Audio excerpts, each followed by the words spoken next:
Let's talk about risk and market volatility. A lot of folks think, the stock market is the greatest accumulation vehicle. And you know what? It has been. It has been for a lot of years, and it's consistently proven that. But when you get closer to retirement, and in what I call the retirement red zone, when that field gets compressed and you're down inside that 20-yard line, it's a tougher game in there.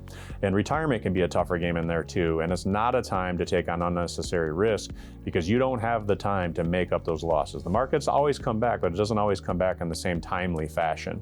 And that's what we can show folks. And I always talk about the lost decade, 2000 to 2009. A couple that retired in 2000 and maybe started taking that conventional wisdom of 4% withdrawal rate out, and then they had the S&P 500 lose 10%, 12%, and 23% the first 3 years of their retirement. Now they're in the sand pit. They're trying to dig back to the top, and they almost get back to the top, and 2008 comes and hits them at the knees, and they're right back down in the bottom of the pit. That 10-year period, the S&P returned a negative 1% annualized return. That was a gut punch for retirees. The castle, as I say, is built by the time you're getting to retirement.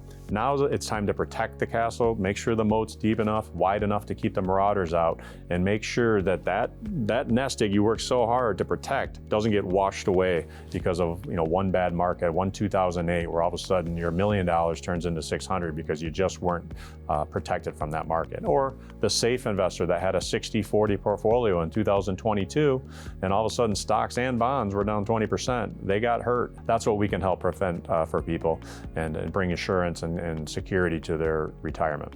If you're unsure about your retirement security and you would prefer to have a retirement of steel, click the link below to get your free retirement guide today.